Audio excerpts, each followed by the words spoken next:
एक कंपनी जिसने दावा किया कि वो भारत को पेट्रोल से आजाद कर देगी, एक स्टार्टअप जिसने खुद को ईवी क्रांति का चेहरा बताया और लाखों लोगों ने भरोसा किया। लेकिन आज सवाल भरोसे पर नहीं, भविष्य पर है। जब भी ईवी की बात होती है, एक नाम जरूर आता है, ओला इलेक्ट्रिक मोबिलिटी लिमिटेड। लेकिन क्या ये सच में भारत का टेस्ला बनने जा रही है या फिर ये सिर्फ एक हाइप है जो समय के साथ ठंडा पड़ सकता है। शेयर बाजार में उतार चढ़ाव आते रहते हैं, लेकिन असली सवाल ये है, क्या इस कंपनी का बिजनेस मॉडल लंबी दौर का है। अगर आप इलेक्ट्रिक में निवेश करने का सोच रहे हैं तो ये वीडियो आपके लिए है, क्योंकि आज हम प्राइस नहीं बल्कि भविष्य की बात करेंगे। नमस्कार दोस्तों, मैं शेखर झा। और अगर हम सच में समझना चाहते हैं कि ओला इलेक्ट्रिक मोबिलिटी लिमिटेड जैसी कंपनियां क्यों चर्चे में है, तो इसे समझने के लिए हमें पूरे ईवी रेवोल्यूशन को समझना होगा। आज भारत एक ऐसे मोड़ पर खड़ा है जहाँ पेट्रोल और डीजल की बढ़ती कीमतें, प्रदूषण का दबाव और आयातित तेल पर निर्भरता हमें मजबूर कर रही है कि हम विकल्प तलाशें। और वहीं से इलेक्ट्रिक व्हीकल की कहानी शुरू होती है। सरकार फेम जैसी योजनाओं के जरिए सब्सिडी देती है, राज्य टैक्स में छूट देते हैं, बड़े शहरों में चार्जिंग स्टेशन धीरे धीरे बढ़ रहे हैं और आम आदमी के दिमाग में एक सीधा गणित चलता है, अगर रोज 40-50 किलोमीटर चलना ही है तो क्या पेट्रोल पर खर्च करना समझदारी है या एक बार बैटरी चार्ज करके कम लागत में काम चलाना बेहतर है। लेकिन कहानी इतनी सीधी भी नहीं है,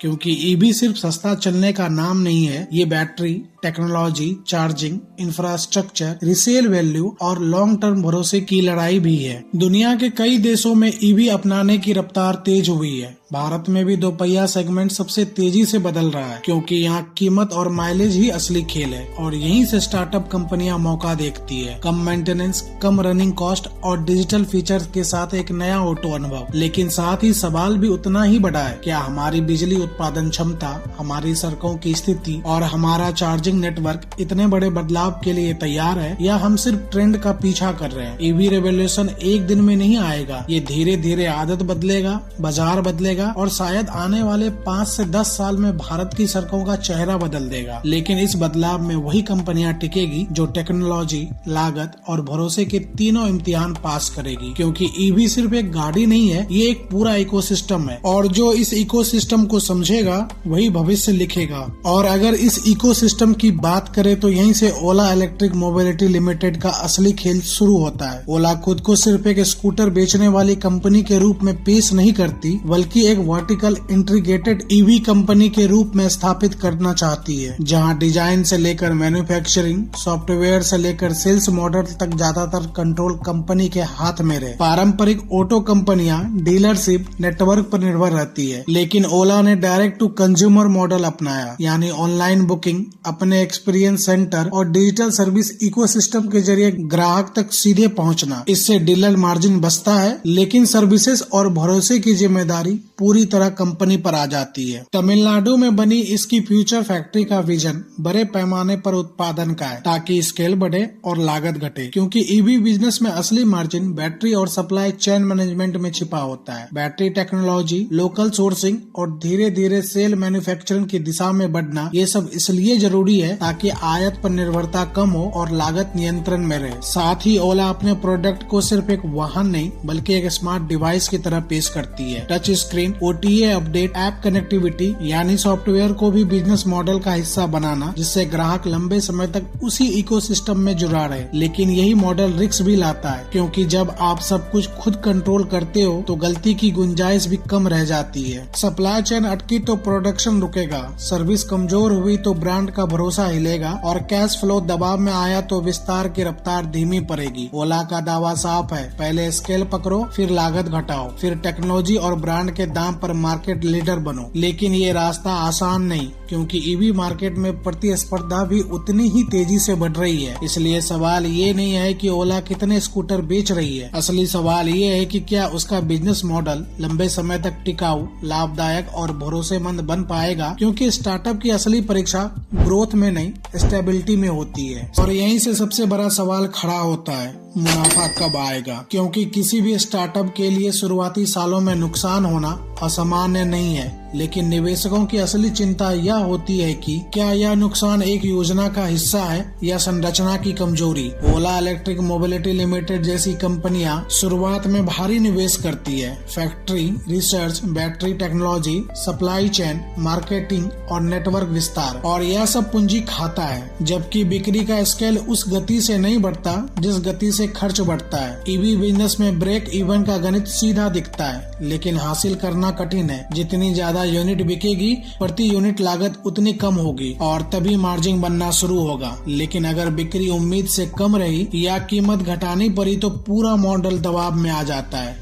ऊपर से बैटरी सेल की कीमत, कच्चे माल की वैश्विक दरें और सरकार की सब्सिडी नीति, ये सभी बाहरी फैक्टर सीधे प्रॉफिटेबिलिटी को प्रभावित करती है। प्रॉफिट सिर्फ अकाउंटिंग का नंबर नहीं होता, वो संकेत होता है कि बिजनेस अपने पैरों पर खड़ा हो गया है। यानी ऑपरेशनल खर्च, ब्याज और विस्तार की लागत निकालने के बाद भी कंपनी के पास टिकाऊ नकदी बचे। सवाल यह नहीं है कि एक तिमाही में मुनाफा आया या नहीं, असली सवाल यह है कि क्या कंपनी की ग्रॉस मार्जिन स्थिर हो रही है, क्या कैश बर्न घट रहा है, क्या प्रति वाहन लाभ की दिशा सकारात्मक है। अगर स्केल, लागत नियंत्रण और टेक्नोलॉजी का संतुलन बन गया तो मुनाफा देरी से ही सही आ सकता है, लेकिन अगर प्रतिस्पर्धा कीमतें नीचे ले गई और भरोसे पर चोट लगी तो रास्ता लंबा हो सकता है। इसीलिए निवेशकों के लिए समझना जरूरी है कि ईवी सेक्टर में प्रॉफिट एक स्प्रिंट नहीं बल्कि मैराथन है, और मैराथन वही जीतता है जिसकी गति संतुलन हो, सांस नियंत्रित हो और रणनीति साफ हो। लेकिन हर मैराथन में सिर्फ ताकत नहीं, जोखिम भी होते हैं, और ईवी सेक्टर में ये जोखिम छोटे नहीं है।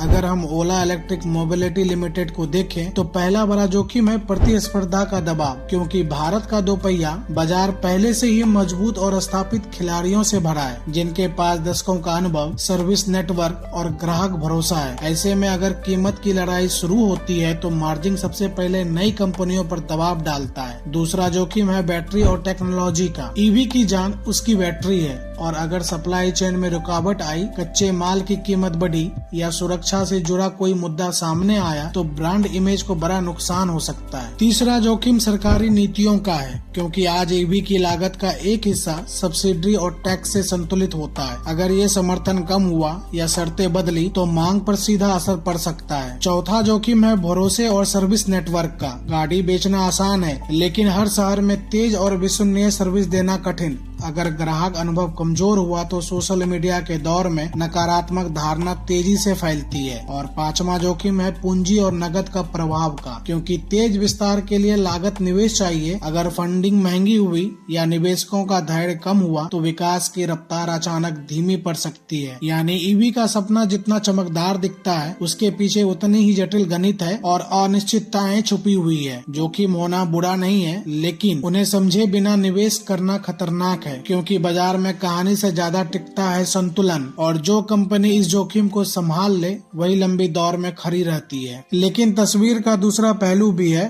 और वही किसी भी निवेशक कहानी को पूरा बनाता है, अवसर। क्योंकि अगर वही कंपनियां इन जोखिमों को संभाल ले, टेक्नोलॉजी स्थिर हो जाए, लागत नियंत्रण हो जाए और ग्राहक भरोसा मजबूत बन जाए तो ईवी सेक्टर का विस्तार खुद उसके लिए इंजन बन सकता है। अगर भारत में अगले 5 से 10 वर्षों में इलेक्ट्रिक दोपहियों वाहनों की हिस्सेदारी लगातार बढ़ती है, अगर चार्जिंग इंफ्रास्ट्रक्चर तेजी से फैलता है, अगर बैटरी की कीमतें वैश्विक स्तर पर घटती रहती है और लोकल मैन्युफैक्चरिंग मजबूत होती है, तो उत्पादन का स्केल अपने आप मार्जिन सुधार सकता है। ओला इलेक्ट्रिक मोबिलिटी लिमिटेड ने जिस तरह मैन्युफैक्चरिंग, सॉफ्टवेयर और डायरेक्ट सेल्स मॉडल को एक साथ जोड़ने की कोशिश की है, अगर वह रणनीति सफल रही तो वह सिर्फ स्कूटर बेचने वाली कंपनी नहीं बल्कि एक ट्रैक ड्रिवन मोबिलिटी ब्रांड बन सकती है। सॉफ्टवेयर अपडेट, कनेक्टेड फीचर्स और डेटा ड्रिवन इकोसिस्टम लंबी अवधि में ग्राहक को उसी प्लेटफॉर्म से जोड़े रख सकते हैं, जिससे दोबारा बिक्री और ब्रांड लॉयल्टी मजबूत हो सकती है। अगर निर्यात के दरवाजे खुलते हैं और कंपनी घरेलू बाजार से बाहर भी कदम बढ़ाती है तो उसका संभावित बाजार कई गुना बड़ा हो सकता है। और सबसे बड़ा अवसर छिपा है आदत के बदलाव में। जब एक बार उपभोक्ता को यह भरोसा हो जाए कि ईवी रोजमर्रा के जीवन में उतना ही भरोसेमंद है जितना पारंपरिक वाहन, तब मांग सिर्फ सब्सिडी या ट्रेंड पर निर्भर नहीं रहती बल्कि व्यवहार का हिस्सा बन जाती है।